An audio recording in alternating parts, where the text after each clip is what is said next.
Ֆրոյդի մեկնաբանությամբ երազը դա երազանքի իրականացում է եւ տվյալ երազում հայրը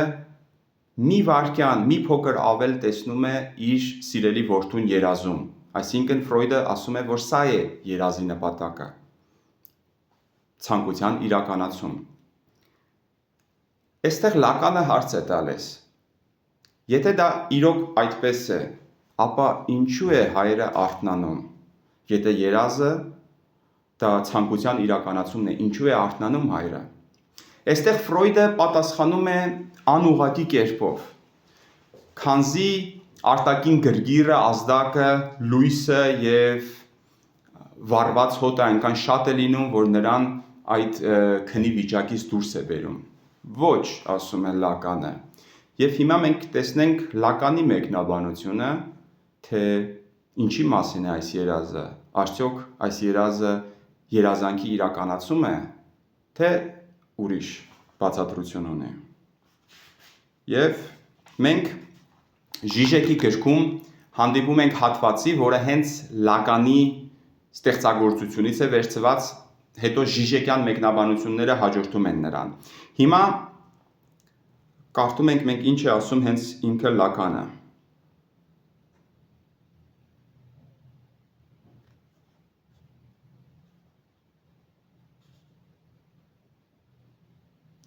The reality that Freud describes thus. Das Kind in seinem Bette steht, that the child is near his bed, ihn am Arme fest, takes him by the arm and whispers to him reproachfully und ihm vorwurfsvoll zuraunt. Vater, siehst du denn nicht? Father, can't you see, dass ich verbrenne, that I am burning. Այստեղ գերմաներեն եւ անգլերեն թարգմանությունը հաջորդում են միմյանց, որը մենք կարդացինք նաև ռուսերենով։ Is there not more reality in this message than in the noise by which the father also identifies the strange reality of what is happening in the room next door? Is not the missed reality that caused the death of the child expressed in these words?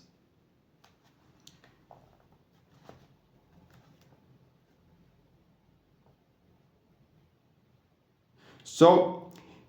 եւ հիմա Žižekն է գալիս. So it was not the intrusion from external reality that awakened the unfortunate father, but the unbearable traumatic character of what he encountered in the dream. Insofar as dreaming means fantasizing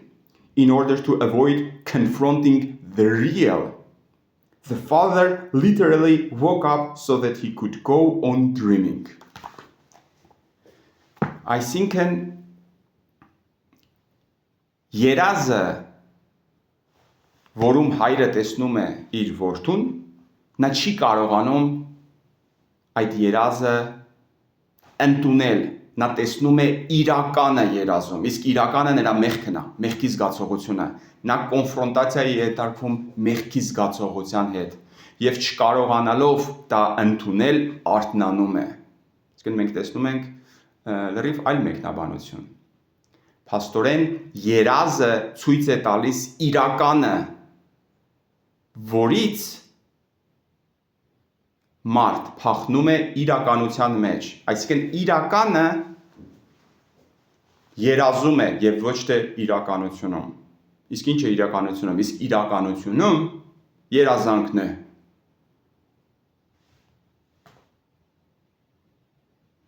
Սա մի քիչ փիլիսոփայական կարող է թվալ, բայց իրականում, երբ որ մենք մտածում ենք մեր իրականությունը, ինչ է մեր իրականությունը։ Ինչ է իրականությունը։ Դա սիմվոլիկ, երևակայական ինչ որ նարատիվների միահյուսումն է, որ ես ինչ որ ինչ մարդն եմ, ինչ որ ինչ գործ եմ անում, սկսել եմ դա, ընթացքն է եւ այլն, ինչ որ պատմություն կա որոշակի, ֆիլմի նման։ Շատ լավ համեմատական է ֆիլմի հետ համեմատելը։ Մարտին Սկորսեզեն ինձ իր մի ելույթներից մեկում ես նայում էի, ասեց, որ ֆիլմը, այսինքն կինեմատոգրաֆիայի մասին ենք մենք խոսում, ամենակարևոր մոտեցումը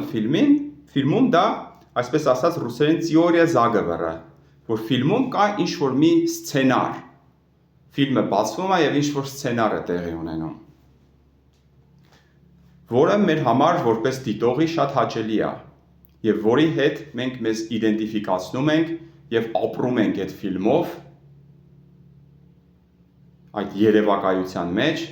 եւ հետո դուրս են գալիս այդ երևակայությունից եւ շարունակում ենք ուրիշ երևակայություն մեր կյանքը, որը ֆիլմի նման ինչ-որ մի սցենար ունի։ Հետևապես այդ իրականությունը ինչ-որ մի սցենարով սիմվոլիկ